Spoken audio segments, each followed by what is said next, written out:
शुक्लां भरधरं विष्णुं शशिवर्णं चतुर्भुजं प्रसन्नवदनं ध्यायेत् सर्वविघ्नोपशान्तये। सरस्वती नमस्तुभ्यं वरदे कामरूपिणे विद्यारम्भं करिष्यामि सिद्धिर्भवतु मे सदा। गुरुब्रह्मा गुरुर्विष्णुः गुरुर्देवो महेश्वरः गुरु साक्षात् परब्रह्म तस्मै श्री गुरवे नमः।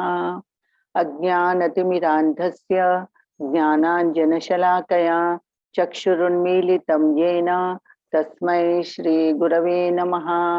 ध्यानमूलं गुरोर्मूर्तिः पूजामूलं गुरोः पदं मन्त्रमूलं गुरोर्वाक्यं मोक्षमूलं गुरोः कृपाः। नमोस्तुते व्यासविशालबुद्धे पुल्लारविन्दायतपत्रनेत्र येन त्वया भारततैलपूर्णः प्रज्वालितो ज्ञानमय प्रदीपः। वसुदेवसुतं देवं कंसचाणूरमर्दनं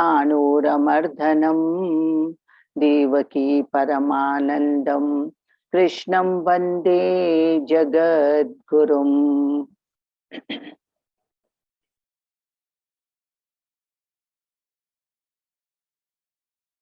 My humble prostrations to the lotus feet of my Pujya Gurudev, Pujya Sadguru Sri Sri Sri Sai Kumar Ji. Humble namaskarams to Sri Kirtima Ji and Sai Shiva Harium to all of you. A very warm welcome to all of you. Today, we are entering the Jnana Shatkam. We have completed the Karma Shatkam and the Bhakti Shatkam. From the 13th chapter onwards up to the 18th chapter, it is Jnana Shatkam. So today we are beginning the Jnana Shatkam. The 13th chapter. The name of the 13th chapter is 𝘴𝘪𝘗𝑒𝑡𝑟ajña vibhaga yogam, the yoga of division between the field and its knower. Kshetra. What does kshetra mean? Kshetra here means body, and kshetrajña means the knower of the body, that is the Atman.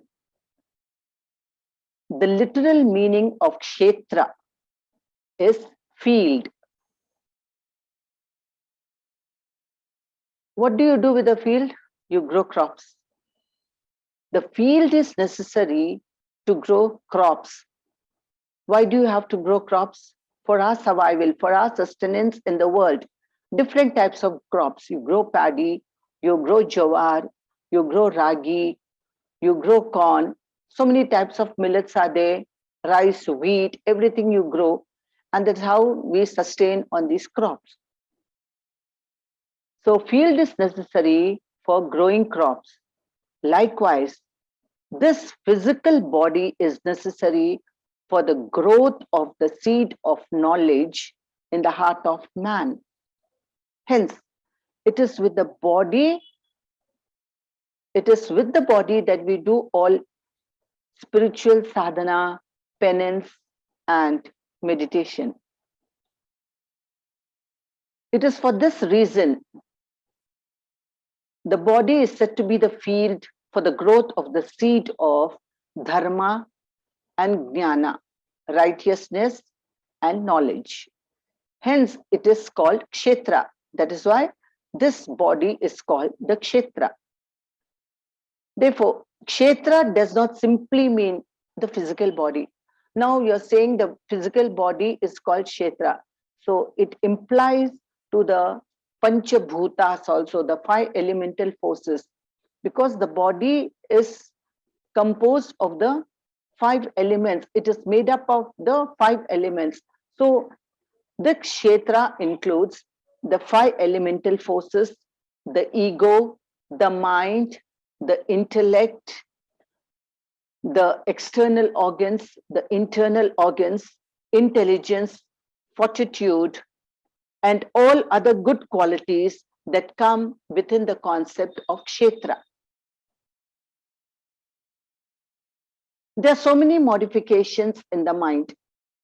like hatred, desire, pleasure, pain. So all this also come under kshetra. All that is changing, all that is perishing, perishable, that is perishable, comes under kshetra. It is only the knower of the body that is not changing, that is changeless, that is imperishable, that is omnipotent and omnipresent. That is the Atman. From this, it is clearly understood that in reality, the jiva is not the kshetra. We are not the kshetra. We are saying the body is the kshetra, but we are not the kshetra.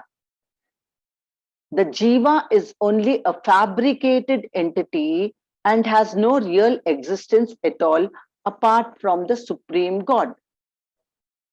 In fact, the jiva is the kshetrajna.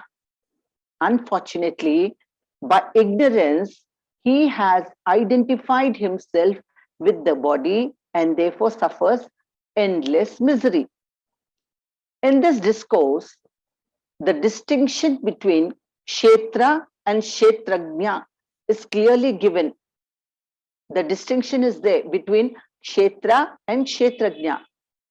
And the means to separate them is obviously explained. How to separate kshetra and kshetrajna. So it is entitled Kshetra Kshetrajna Vibhaga Yoga. Vibhaga means separation. That means you are separating the kshetra from the kshetrajna. Your vibhaga, you are separating. This chapter starts with Arjuna asking Sri Krishna about the attributeless Brahman. As this chapter is the beginning of the Jnana Shatkam, the subject of knowledge is taken up for detailed study for the aspirant in the path of Jnana. So, one who is following the Nirguna Bhakti. The other day in the session, we discussed about Saguna Bhakti and Nirguna Bhakti. One who is following the path of Nirguna worship, the attributeless, unmanifest Brahman, for them, this chapter is of great importance. To know the entire supreme truth is the highest wisdom which man can achieve in his lifetime. You know, this human birth is like a ladder to attain liberation. It is a ladder, this human birth. What do? You have to, when you have to climb a ladder, you have to keep each step on one rung of the ladder. One on top of the other, you have to keep climbing to reach the top. So also, you have to climb step by step in this Jnana Yoga to reach the top, that is the pinnacle of success way, liberation. This knowledge of Kshetrajna, the knowledge of Kshetrajna means the Atma bestows the greatest strength and courage to man. Why should we weep and wail? Why should we suffer the miseries of life? See, it is not the quantity of life that is important. Quantity in the sense, the span of life, how many years you are living, that is not of great importance. But the quality of life is more important. Like, it is not long life that one requires, it is divine life one requires, valuable divine life. Divine life in the sense, don't mistake it to be that you have to become very saintly, you have to take up sannyasa, or all the time you have to sit and do japa meditation. Don't mistake. As we had already discussed in the 4th chapter, we were talking about 5 Mahayagnas, the prescribed duties which every man has to follow. What are they? Pancha Mahayagnas, Deva Yajna, Rishi Yajna, Pitru Yajna, Nara Yajna, Bhuta Yajna. these are the prescribed duties, then you will become a better person if each and every person follows this in daily life.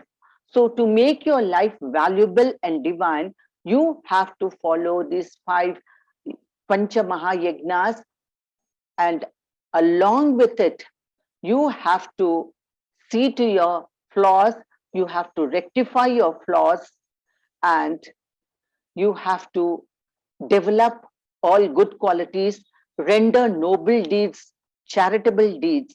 That is divine life. So don't think divine life means just sitting and doing japam, meditation, or doing puja. No, that is not divine life. Divine life means you have to transform your life and make yourself a better person. You should love your body. One should love the body, but must not have attachment to it. Remember that. Love and attachment are 2 different things. They are poles apart, North Pole and South Pole. Love your body because it is the instrument through which you can reach God. The body is given to you to work out your karma. So you need the body. You have to maintain the body. You have to love your body. But at the same time, don't get attached to it for trivial matters. This determines the quality of life. When you do the Pancha Mahabhuta Yajnas in life, it defines the quality of life, like what you're living. Man should realize the truth that the Supreme God is in fact residing in him. We should realize this truth. No other kind of knowledge except this Atmajnana, can give man supreme joy and bliss. No other knowledge can give you so much happiness and bliss. Knowledge of any science, arts, and politics is incomplete and one-sided. They keep man where he is. Man doesn't grow. He may be growing in that knowledge of science, arts, or politics, whatever it is. But as a perfect human being, he'll remain there only. Wherever he is, he'll remain there. However, knowledge of the Kshetrajna means Atma, transforms man into a divine being. He then understands the tremendous power of the human personality. Sri Krishna says, your body is a kshetra, that is the field. Just as you plow a field, sow a seed and allow it to germinate, even so, sow the seed of moksha and allow it to germinate in the field of your body. In the 7th sloka of this chapter, he says, Amanitvam madambhitvam ahimsa shanti rajyavam acharyo pasanam shaucham sthairyamatma vinigraha. Here, Sri Krishna is talking about self-improvement. He's telling, just now we said we should improve ourselves. You should lead a divine life. That is more important, quality of life. So if you want quality of life, there should be self-improvement. And how do you improve yourself? You have to improve the qualities. What are those qualities? Humility, modesty, non-injury, forbearance, morality, service to the Guru, purity, dedication, self-control. The meaning of this sloka is this. So amanitvam. Amanitvam means to be free from pride, to be humble. Adhambitvam. Adhambitvam means to be free from hypocrisy, to maintain simplicity, naturalness, and genuineness. Don't copy others. You have to be natural. You have to be genuine. You have to maintain your simplicity and do not be a hypocrite. Adhambitva means that. Ahimsa, non-injury by thought, word, and deed. Shanti, to have forbearance. Arjavam, to have righteousness, morality, honesty. That means to follow the path of dharma. Acharyopasanam, to serve the Guru wholeheartedly, selflessly. Shaucham, purity, internal as well as external purity, maintain purity at all levels. Sthairyam, steadiness. Atma vinigraha. Atma vinigraha means self-control. So all these qualities are required for self-improvement to lead a quality life. First, purify the mind. How do you purify the mind? In a village, there was a farmer who had 1 acre of land and he cultivated sugarcane on it. After a lapse of time, it did not yield much crop. He went in a loss. So what he did? He bought a, he didn't buy, he brought a tractor, he hired a tractor and started plowing the field. After he plowed the field, he planted sugarcane and he got good results. The yield was bountiful and the profits reached exceeding heights. So he was very happy. Meanwhile, in the village, there were disputes among the village folk, and all the village folk got divided into 2 groups. And this farmer was in one of the groups. There were clashes in between the 2 groups, and they went to such an extent that there was violence.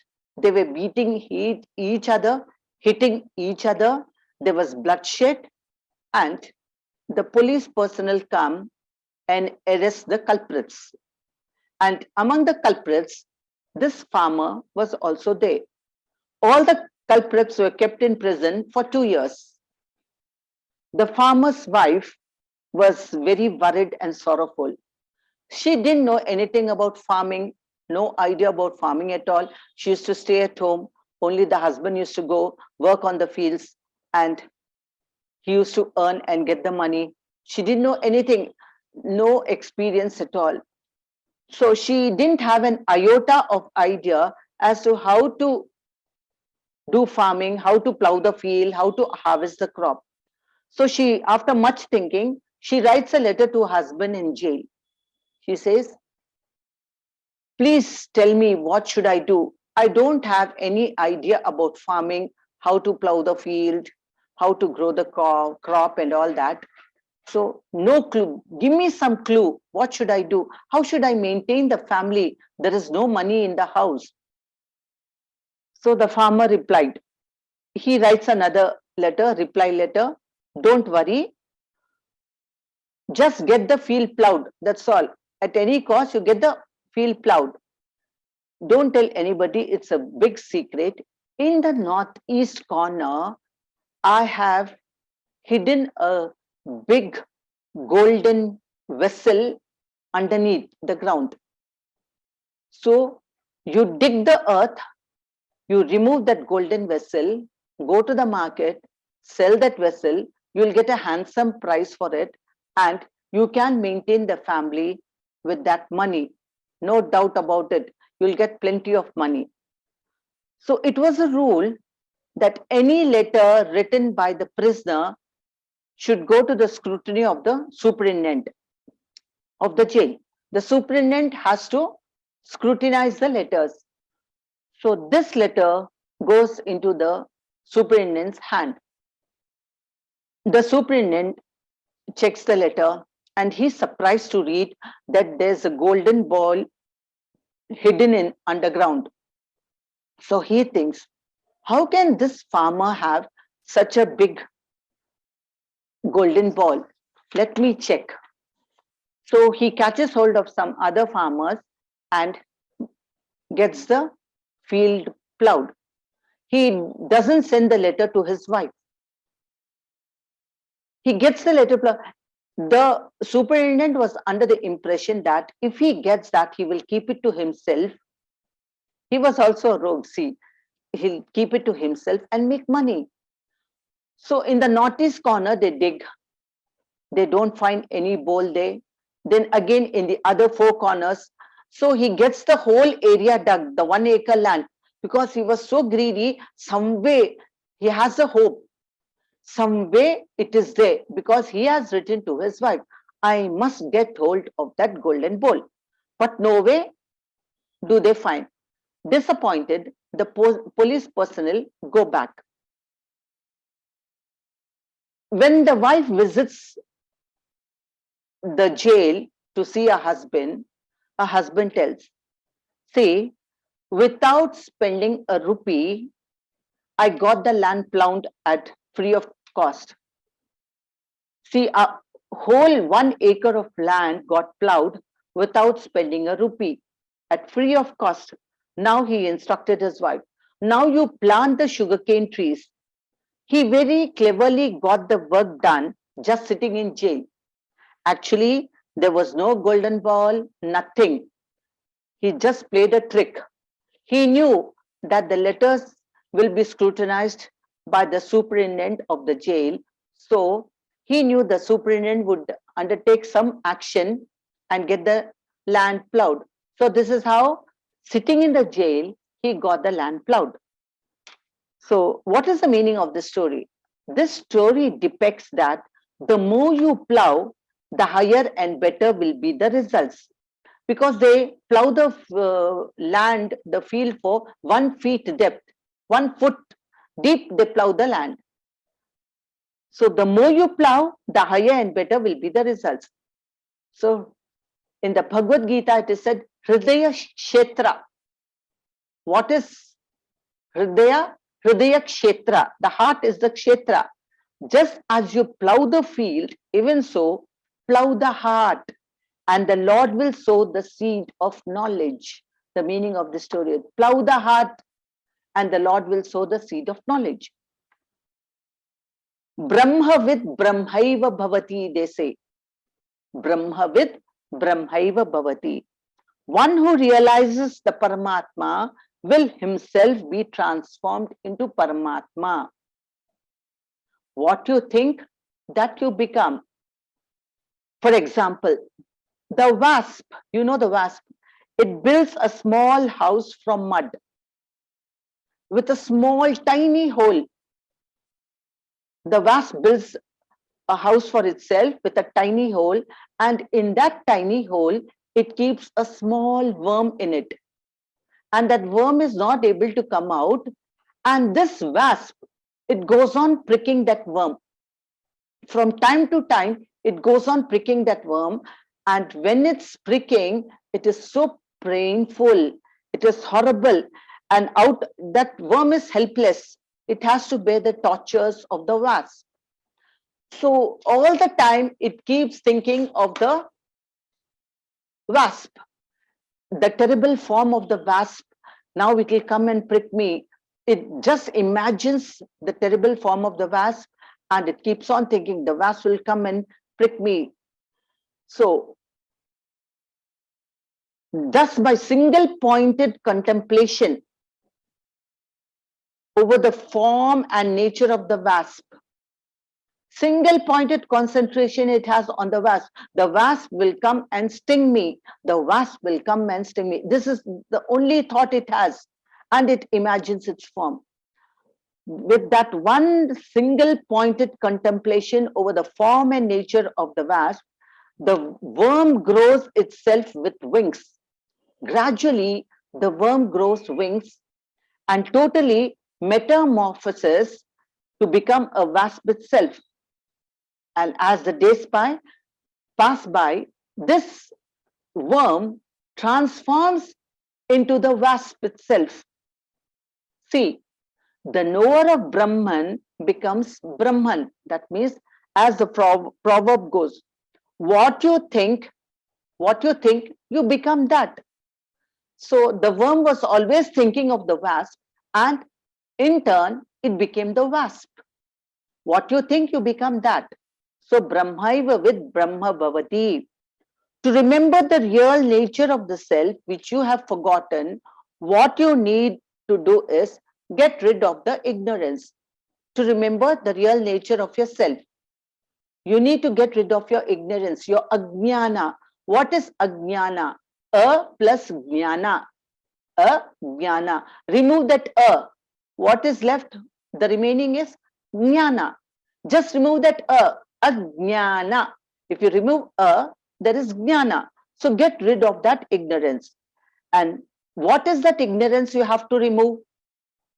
The first ignorance is you mistake yourself to be the body. You identify yourself with the body, but you are not the body.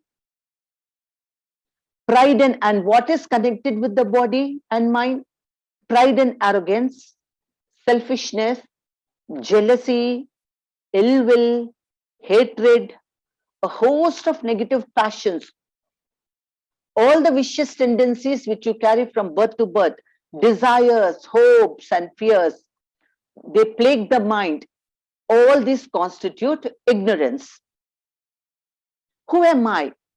If you're not the body, then who are you? Who am I? Contemplate over this question. You will get the answer. You will get the answer. You won't get the answer. You will know the answer. You will realize the answer. You will experience the answer. You are not the body. You are not the sense organs, not the mind, not even the intellect. If you are not any of them, then who are you? That's the question. You are the Atma illuminating in the innermost recesses of the heart. As Sadhguruji says, Ninnu neevu telusukokunda enni telusukunna neevu telyani vaadave. Ninnu neevu telusukunna naadu emi telyakapoyina neevu anni telisina vaadave suma. Ninnu neevu telusukokunda, without knowing who you are. Ninnu neevu telusukokunda enni telusukuna, no matter however knowledge you gain in this world, emi telyani vaadave. You are an ignoramus fool. You don't know anything. Even if you know the whole world, even if you have the knowledge of the whole world, you do not know anything. You are ignorant. Ninnu neevu telusukunna naadu. The day you know who you are, the day you know thyself, emi teliyakapoyina, in spite of knowing nothing, neevu anni telisina vaadave suma. You are a wise man. You know everything, what has to be known, you know that. You are a wise man. This is what he says, Sadhguruji. You must have heard about Socrates, the great Greek philosopher of Athens. Once Socrates was, it was a habit of Socrates to be always absorbed in his self. He was always absorbed in his own self all the time, thinking, who am I? Who am I? So once he was walking on the road, absorbed in his own thoughts, who am I? Who am I? So he was not aware of the surroundings. Suddenly he dashes against another passerby. So that passerby gets very wild. He says, hey, who are you? He just shouts, hey, who are you? Then you know what Socrates says? Yes, that's what I'm thinking. Who am I? Who am I? Who am I? And he just walks away. He was always in those thoughts. Who am I? Who am I? He was a great philosopher, Socrates. And do you know what Vivekananda said? This world is a huge asylum where people are mad, some after money, some after wealth, some after beauty, some after name and fame, but very few after God. Being completely mad after God is called bhakti, devotion. So when Socrates was saying, who am I? That passerby thinks, oh, who's this mad fella? In fact, Socrates was mad. He was mad after God. He was mad after the self, about his kshetrajna. Forgetting that man is the embodiment of the Atma, he identifies himself with the body and thereby rotating in the cycle of birth and death, punarapi jananam, punarapi maranam. That is how we are attaining birth after birth. Now, if you ask a person about, do you want to die? What will be the answer? They'll slap you. What is that question you're asking? Nonsense. Nobody wants to die. Is there any person who wants to die now? No. The word death only scares them. Scares us, in fact. Nobody wants to die. Everybody wants to live, enjoy in merrymaking. So the man, so if you want to escape death, then how can you escape death? If you take a birth, you should also avoid birth. If you really want to escape death, avoid birth. And how do you avoid birth? Generally, people are able to understand, we understand the drawbacks of old age, the drawbacks of disease, the drawbacks of death. But we do not understand the drawbacks of birth. Even birth has so many drawbacks. When a child is born, we say, a guest has come into the family, a new entry, and that is how we distribute sweets. But Sri Krishna says, birth itself is sorrowful because all the ensuing ills and miseries of life come after birth. All the pains, all the agony, all the distress, all the miseries that you face in life, they come to you only after you are born, after you take birth. When there is no birth, if you do not have birth, suppose if you don't have birth, there is no body. You don't get a body. And when there is no body, no disease, no old age, no death. So they are intertwined. If you want to live, that means you want a birth. If you want a birth, death is inevitable. Where there is birth, there is death. Where there is death, there is birth. They are intertwined. So, in the path of knowledge, when you are following the path of jnana marga, the path of knowledge, the habit of the mind to see the drawbacks of life and death is of utmost importance. You have to see the drawbacks of life and death. You have to ponder over them. If you really want to move forward in the spiritual path, you have to ponder over the drawbacks of not only death, but also life. What is the essence of jnana? What is the basic essence of jnana? The essence of jnana is to be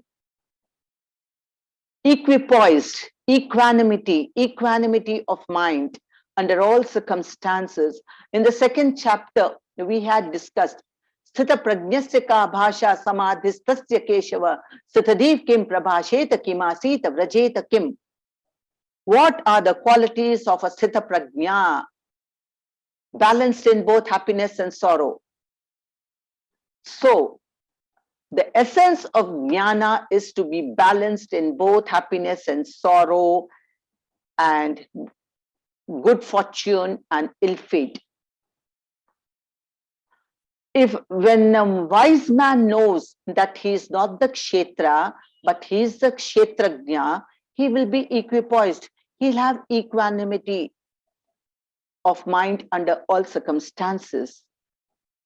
Once Socrates was sitting in his balcony, like always, absorbed in his own thoughts.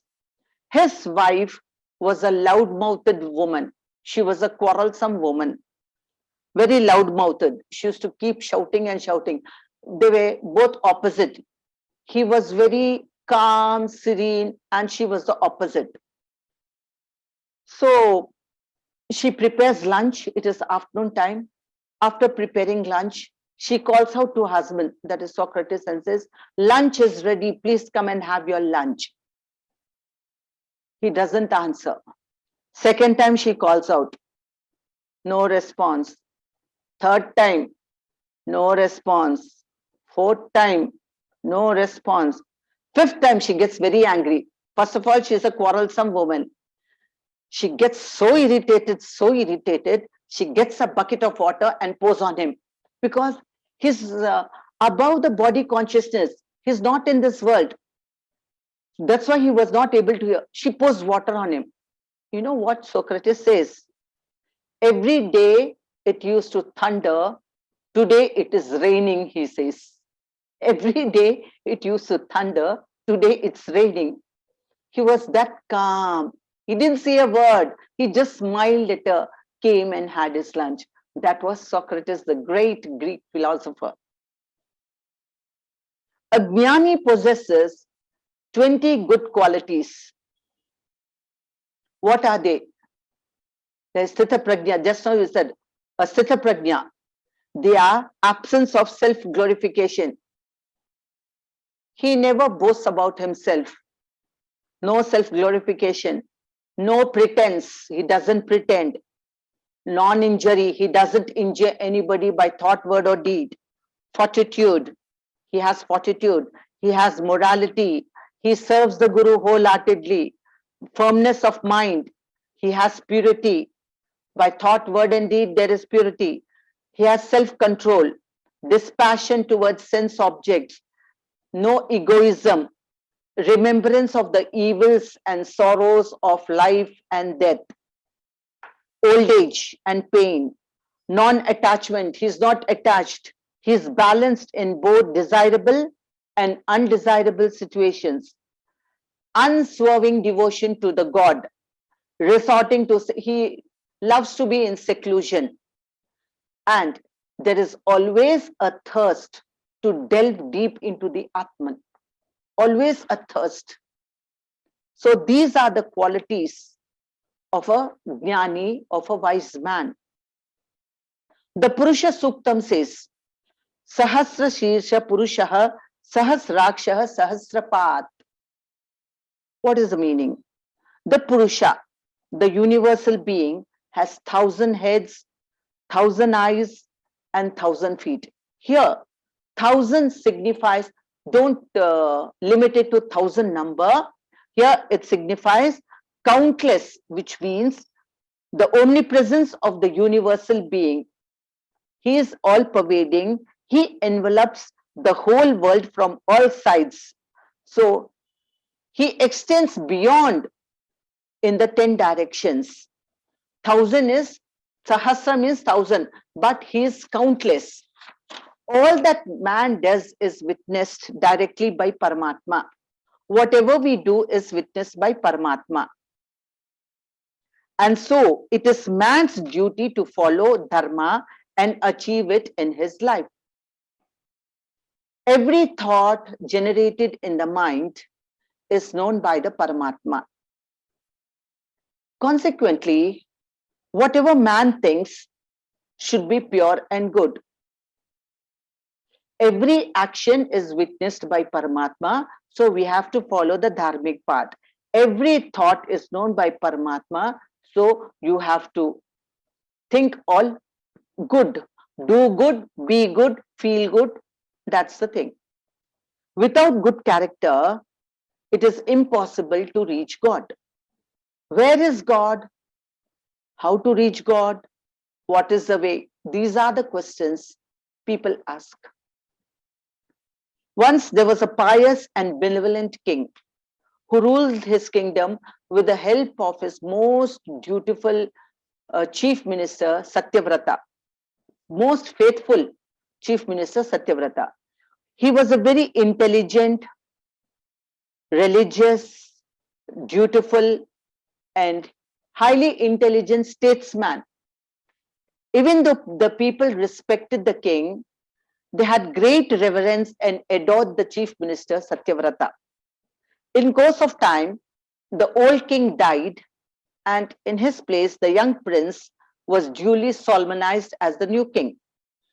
The aged chief minister, that is Satyavrata, continued serving the new king, and the king had great reverence towards him. He treated him as his own father. However, but whenever Satyavrata spoke about God, his grace, his blessings, his glory, the king used to get irritated, because the king, this new king, belonged to the new generation, and for everything He wanted a proof, a scientific proof. Without scientific proof, he never used to believe in anything. So one day, the king could not control his anger when Satyavrata was talking about God's grace and blessings. He thundered, Mahamantri, I respect you as my own father, but you talk of God and his grace. I don't understand it at all. Regarding the science of reality, you people give vague theoretical statements. None of these statements which you speak about God convince me. I'm not convinced with your statements. I will be untrue to my crown if I accept and encourage such a meaningless superstition in my kingdom. How can I believe in God when you give just a statement and say God is there? Therefore, I give you full 40 days. Bring me the answers on the 41st day to my 3 questions. I have 3 questions. Give me the correct reply. Otherwise, you will lose your power of the chief minister. Convince me with your answers, or you will lose your position in the kingdom. The old minister was shocked to hear all this. What were the questions? Who is God? Where is God? What does he do? These were the 3 questions. Get me the answers on the 41st day. If you don't get, out. You will lose your position in the kingdom. With dignified silence, Satyavrata was shocked, but he walked from the palace with dignified silence. He didn't say a word. The aged minister started visiting Satpurushas, Mahatmas, sages, seers. He went to hermitage after hermitage, searching for the answers. Who is God? Where is God? What does he do? He went to monasteries. He went to colleges of theology, schools of philosophical studies, and institutes of mysticism. He discussed with highly qualified pandits, acharyas, well-experienced aged Brahmins, and learned householders. But the answers what he got was more or less the same answers from everybody, the same quotations from the Upanishads and the Puranas. Aham Brahmasmi, Tattvam Asi, all this. But he knew that all these answers would not ignite faith in the young king. He wanted scientific proof. Now, this old chief minister, Satyavrata, was very much worried. The stipulated time was running out. The entire capital had heard of the king's 3 questions. Everyone was anxious for the revered chief minister to find a solution and save his seat in the royal assembly. The old minister got more and more worried. Satyavrata had an old Brahmin cook in his house. So this cook noticed the sadness on Satyavrata's face. He saw that his master was not joyful. He was very sad. He was very worried. He was not taking his food properly, not bothered about his royal attire. He was not dressing up properly, and all the time lost in deep thoughts, very, very sad. So he met some people in the kingdom and found out the reason for his master's sadness. At last, the 41st day dawned. The entire capital was eagerly waiting for the answers. They thought, if the old minister Satyavrata does not satisfy the king with his answers, it's for sure he would resign and leave the palace. The royal palace was crowded with people. All the people left their businesses, their shops, their offices. They took a leave that day. Why? They wanted to hear the answers from Satyavrata, and they were very keen to know what the result will be, whether he will lose his job or he will satisfy the king with his answers. The king arrived and occupied his throne. Satyavrata's seat was vacant. All the other ministers came and sat in their seats a little bit earlier than as usual. They came a little earlier. Everybody was curious to know, but they were surprised there was no Satyavrata there. There was a melancholy silence in the hall.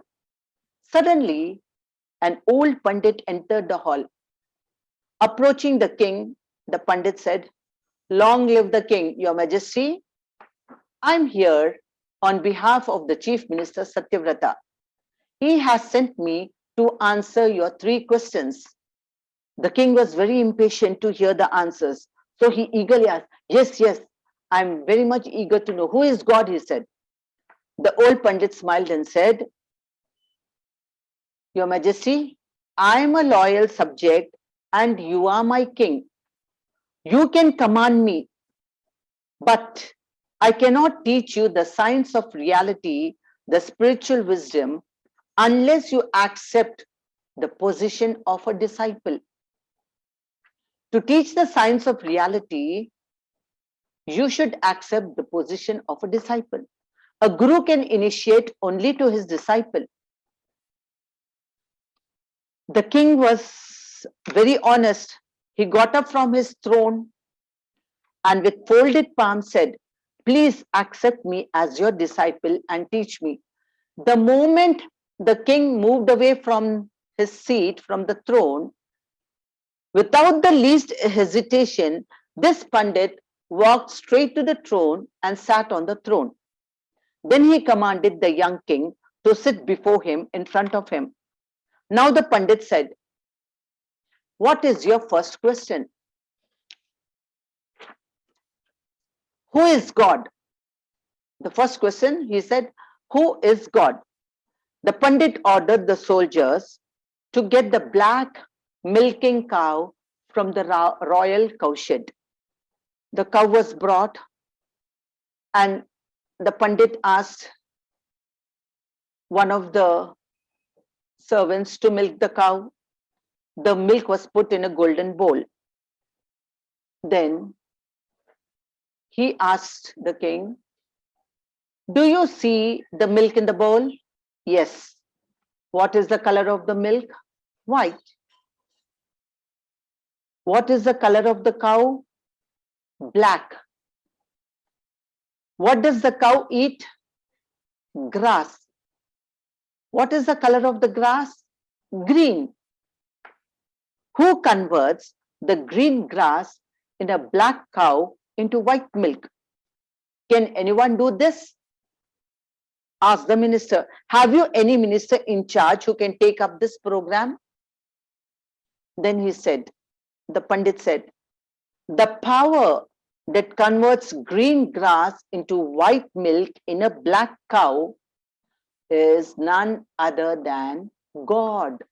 Nobody can do this. No human being can do this. It is only God."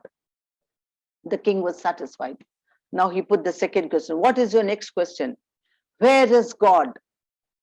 The Pandit ordered for a candle and matchbox, and he got all the doors and windows of the palace hall closed. It was pitch dark. Darkness was pervading the entire hall. The Pandit lit the candle and asked the king, "Your Majesty, the light of the candle has dispelled the darkness. Tell me, Your Majesty, where is the light of the candle?" Not the flame. Take care. I'm not talking about the flame. Where is the light of the candle? The king answered, "It's simple. Light is everywhere. So is God. God is everywhere," said the Pandit. Before the king could ask the third question, the Pandit said, "Now you know who is God. Where is God? You have got the answers for these 2 questions. Therefore, it is unnecessary for you to ask, what does he do?" Your Majesty, everything happening in this universe is his doing, is the Lord's doing. executed through the names and forms in the world. That means executed through all the people in the world. Meanwhile, while the Pandit was explaining this, the Chief Minister 𝘖𝑚 entered the hall with his head bent low. He went straight to the king's throne without looking up. Like every day, he used to bow to the king's throne and then take his seat. So that day also, without looking up, he just bowed down to the throne and went and sat in his place. And he thought in his mind, today is the last day in this palace. I will have to face the wrath of the king because I have no answers to satisfy the king. He will get angry with me. I have to resign from my post. I cannot face his wrath. Thus thinking, he slowly made his way to the throne without looking up. He offered his salutations to the throne and went and sat in his place. He didn't know, 𝘖𝑚 didn't know that the one sitting on the throne was not the king, but his old Brahmin cook. The king was not satisfied with the answer what he gave. What is God doing? So then the Pandit said, Your Highness, see where you are sitting now. When the chief minister heard this tone, see where you are sitting now. When the chief minister, 𝘖𝑚 heard this tone, he thought, Arey, this voice is familiar to me. It looks like, he remembers his cook. It looks like my cook's voice. Suddenly he raises his head and looks at the throne. He's surprised to see his old Brahmin cook seated on the throne. He gets a shock of his life. And that was the time the Pandit then spoke. Look at our revered Chief Minister 𝘖𝑚, sir, struck with wonder at seeing his stupid old cook sitting in your throne. See where I am sitting on the throne of the kingdom. He who brings about all these changes is God. There was a thunderous applause in which even the king joined. Everybody appreciated.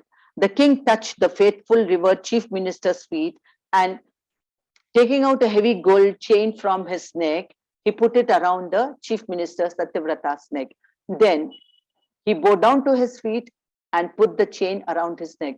Then he went to the Pandit, that is the old Brahmin cook of 𝘖𝑚, and gifted him a beautiful gem-studded bracelet. So it is to be understood that Brahman pervades the entire universe. Moving on further, let's know in detail about Kshetra and Kshetrajna. Sri Krishna is again talking about Kshetra and Kshetrajna. When two objects are together, it has to be separated by the power of viveka, that is discrimination. Dharma, adharma, good, bad, happiness, sorrow, atma, anatma, kshetra, kshetrajna, deha, dehi, rice, husk, banana, skin. In this way, two things are together. You have to separate them with discrimination. What we have to think is, I am atma, I am not anatma. I am kshetrajna, but not kshetra. I am dehi, not deha. Just as we separate the husk from the rice and cook the rice, just as we peel the banana, we peel the skin, remove the skin and eat the fruit, even so, it is by way of discrimination, we should understand the truth that we are not the body. That is how you can separate the kshetra from the kshetrajna. You live in the house, but you don't become the house. You're just living in the house. You live in the body. You're living in the body, but you don't become the body. You're not the kshetra. The reflection of your face is not visible in an unclean mirror. Even so, if the mind is dirtied with ugly thoughts and impressions, you cannot see God. You cannot realize the Atma. Hence, it is essential to clean the mind. When there are cracks in the wall, see, sometimes you see cracks in the wall or pieces of cement falling off from the wall. What you do then? You get it plastered, or you put lappam to cover the cracks. They use even cement also, and you plaster the walls again so that it gives a smooth finishing touch to the wall. Even so, when the body is prone to diseases, you take specific medicines in order to heal the body. But how long can the physical body survive? Till death overcomes you. Prakriti and Purusha are not essentially two different entities. The same reality enjoys two phases, self-assertion and self-expression as Shuddha Chaitanya or pure consciousness. Prakriti is the embodiment of time, space, and causation. It is constituted of the three gunas, Sattva, Rajas, and Tamas. Because of its changing nature, it is called Maya. It has a beginning and end. Sri Ramakrishna Paramahamsa gives a beautiful illustration.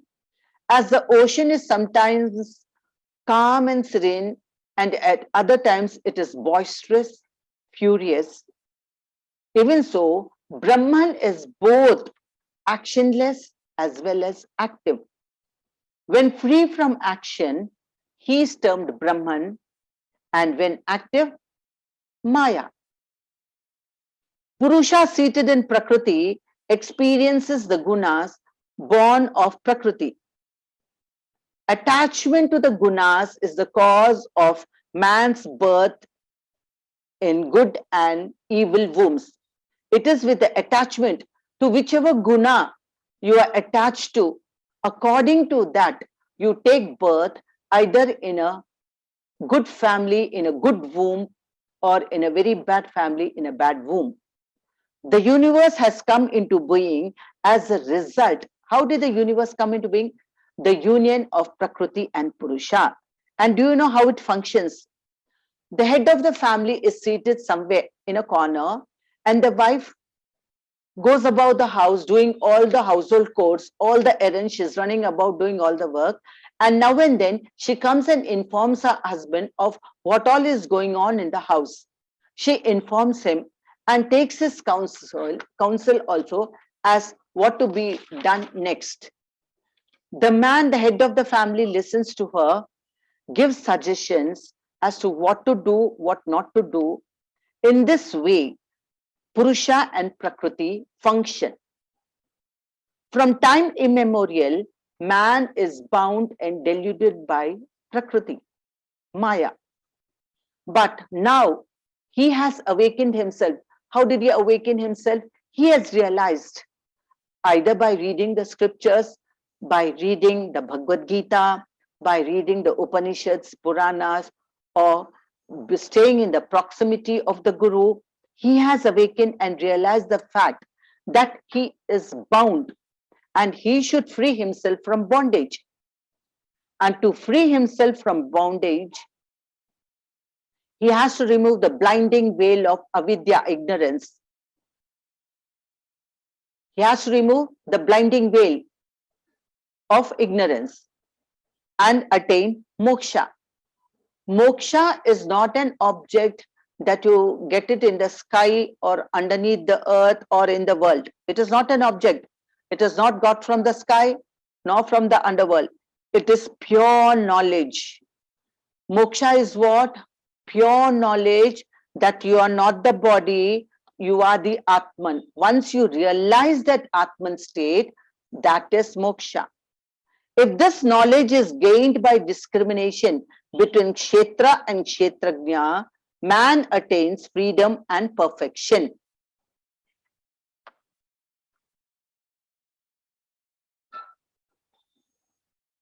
If man feels that he is the Kshetra, that he is the body, he is bound by Prakriti. If on the other hand he feels, I am not the body, I am not the Kshetra, I am Kshetrajna, knower of the body, then Maya or Prakriti has no power over him. How to gain this knowledge is the question. How man can acquire the spiritual knowledge of discrimination?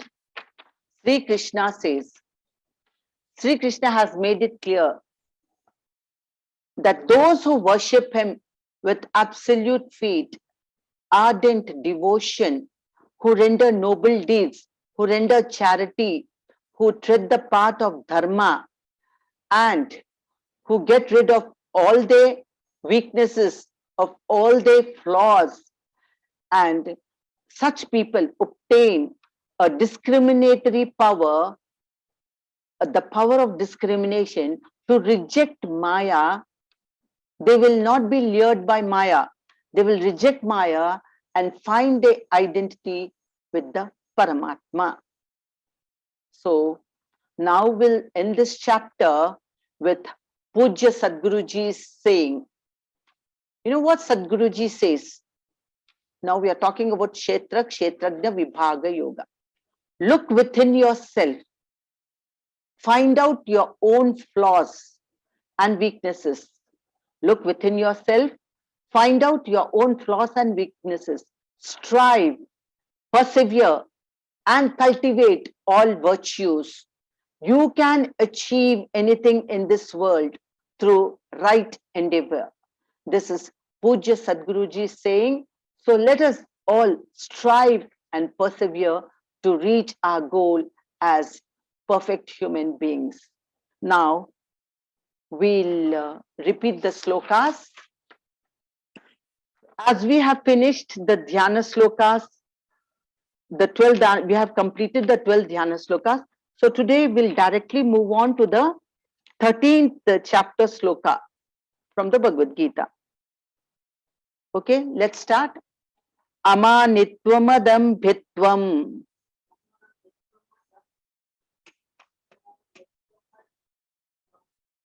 𝑛ित्वमदम्भित्वम् अहिंसा क्षान्ति राजवम् अहिंसा क्षान्तिरार्जवम् अहिंसा क्षान्तिरार्जवम् अहिंसा क्षान्तिरार्जवम् आचार्योपासनं शौचम् आचार्योपासनं शौचम् आचार्योपासनं शौचम् आचार्योपासनं शौचम् स्थैर्यमात्मा विनिग्रहः स्थैर्यमात्मा विनिग्रहः स्थैर्यमात्मा विनिग्रहः स्थैर्यमात्मा विनिग्रहः अमानित्वमदम्भित्वम् अहिंसा क्षान्तिरार्जवम् अमानित्वमदम्भित्वम् अहिंसा क्षान्तिरार्जवम्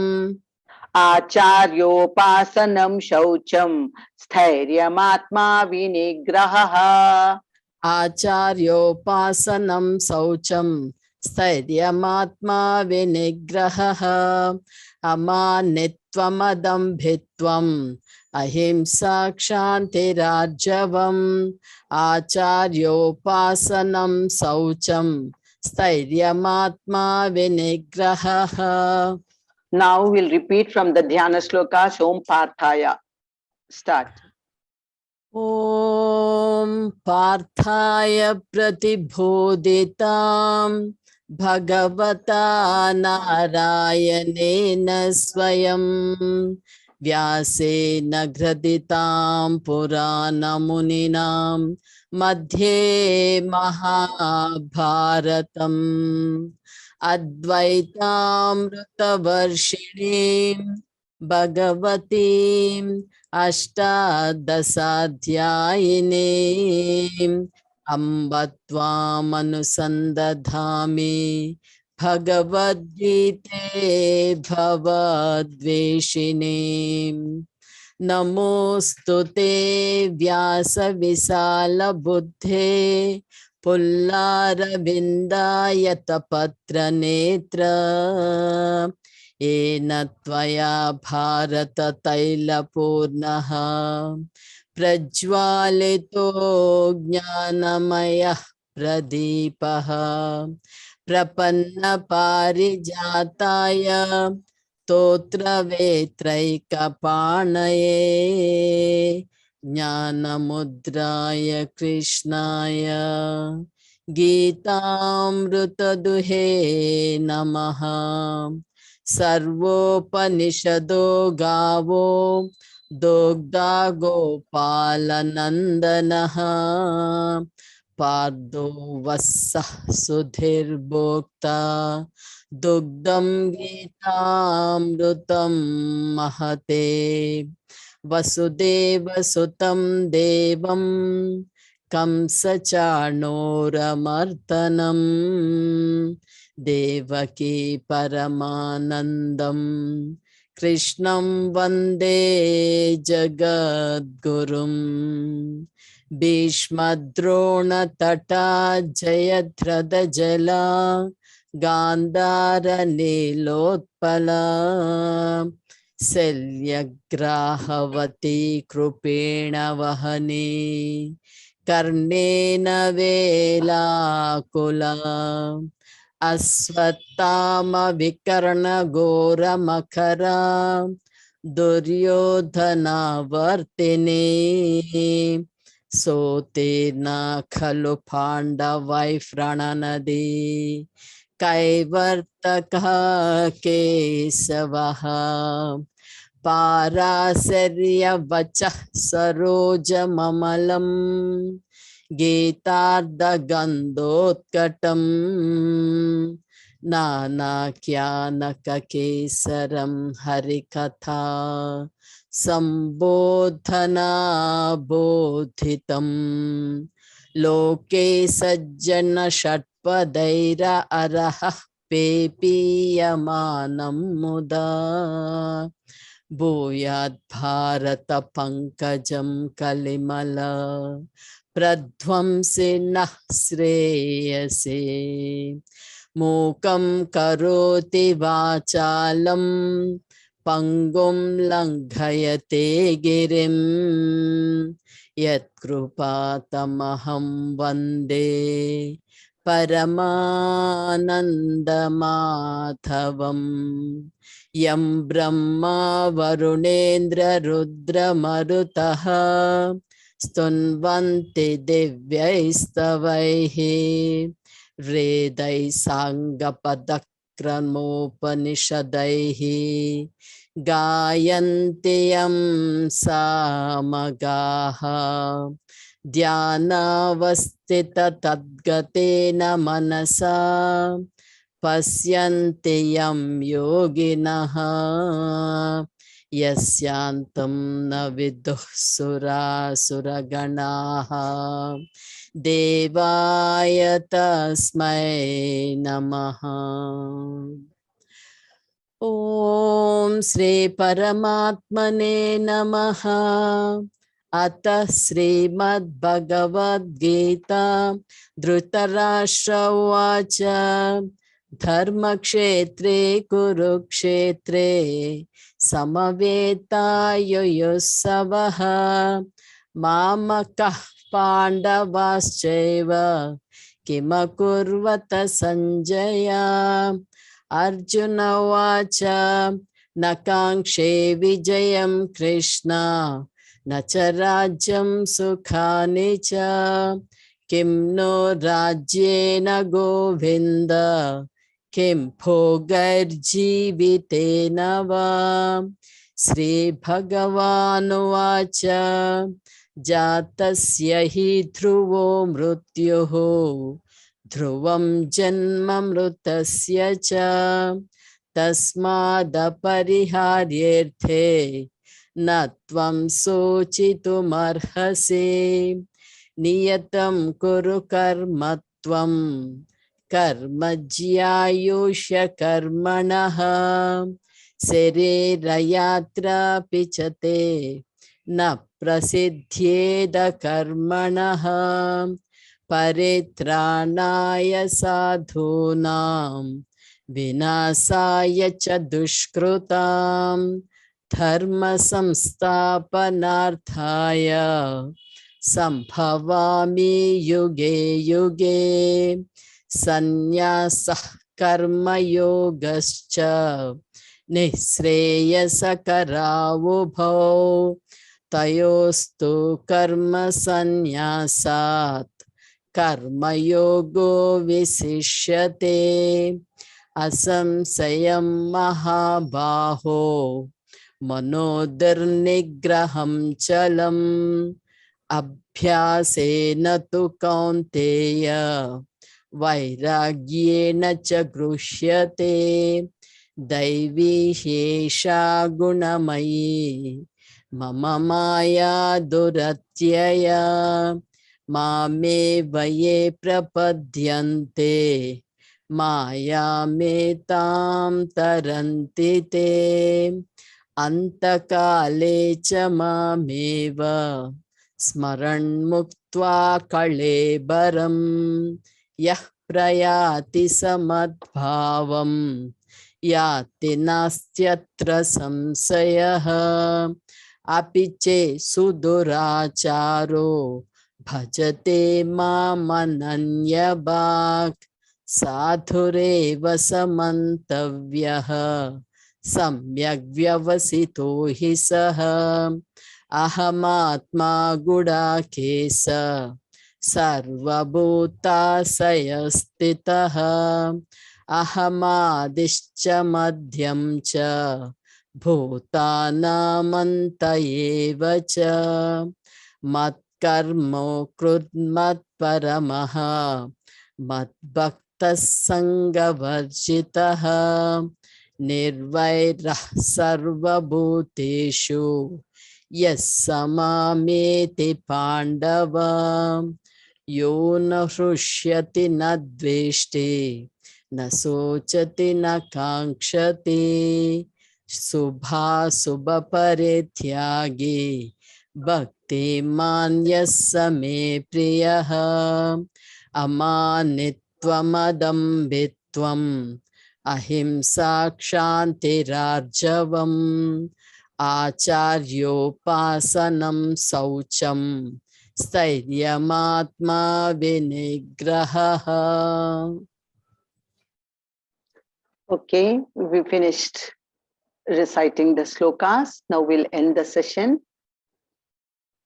Om Sarve Bhavantu Sukhinah Sarve Santu Niramaya Sarve Bhadrani Pashyantu Ma Kaschid Dukkha Bhag Bhaved. Om Shanti Shanti Shanti. Hari Om Tat Sat. Thank you all for joining this session. Hari Om.